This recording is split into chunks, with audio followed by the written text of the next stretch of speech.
Hello, my name is Jimena Gamboa. I'm originally from the beautiful country of Colombia, but I grew up in North Houston for half of my life. I'm currently a supply chain management major in my 4th year now. I ride for a lot of people, primarily men in my family. 2 of them, my uncles, they've been diagnosed with prostate cancer in the past few years, and luckily they have beat it.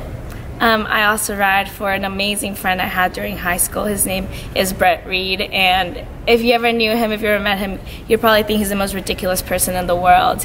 And during high school, he actually was diagnosed with cancer, and seeing someone so lively and someone so successful at basketball, because that was his passion, slowly get damaged and hit by something so terrible was something very, very hard to watch.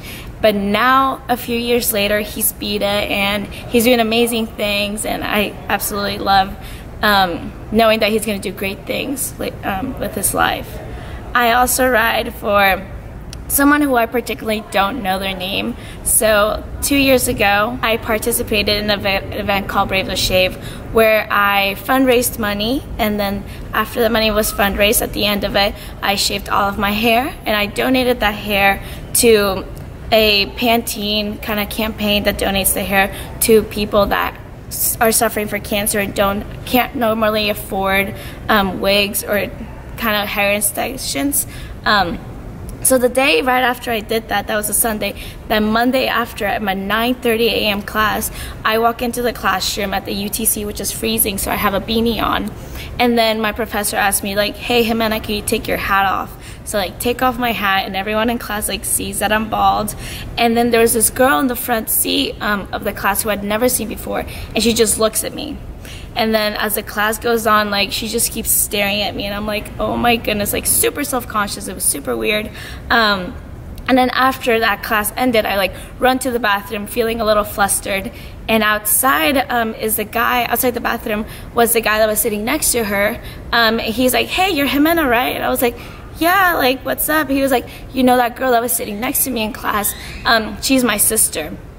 And she was wondering, like, she wanted me to tell you that she was staring at you for a reason during class. And I was like, oh, cool, what is it? And he was like, well, she just actually finished her last treatment, and she just thought you were so brave.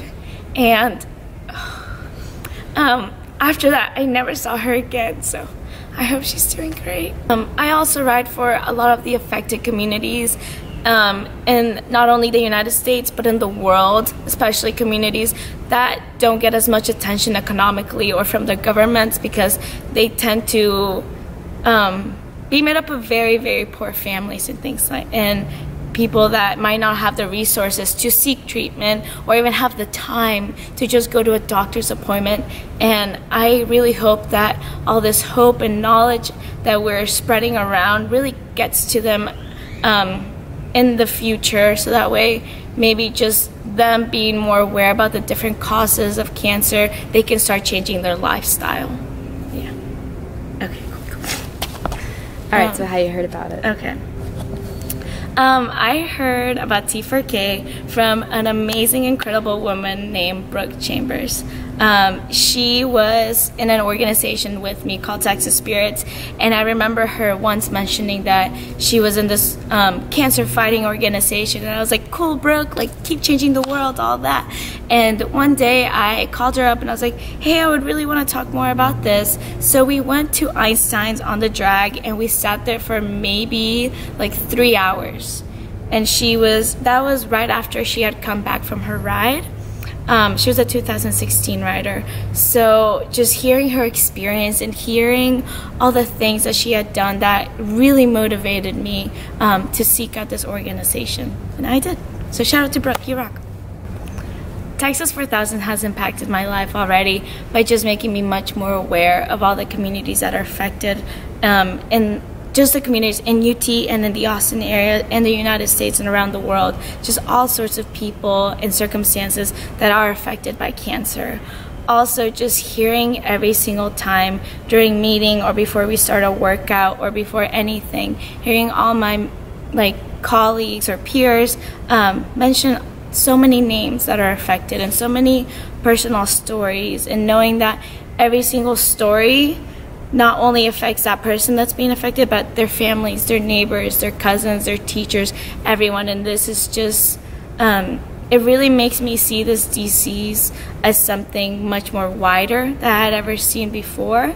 And it motivates me even more to keep going with this mission. I'm most excited for the communities that I'm going to be able to meet during Texas 4000, not only here in the US, but also all through Canada, and being able to become a better advocate. I believe that public health is the best way to change the world. Just knowledge of prevention is something that every person and every family can take and then put into action in order to prevent many types of diseases, and just become more knowledgeable of how their lives are affected by different factors. I'm also really looking forward to just seeing how my teammates evolved, and how we're challenged by different events, or how we're challenged by things that just come up, and kind of how we are going to end up working, and how every single day is just an improvement and building off of one another, and just becoming a stronger family and a stronger community, because that's what Texas 4000 is just a group of really incredible people just out there changing the world. So strengthening that every single day is going to be really, really cool to watch.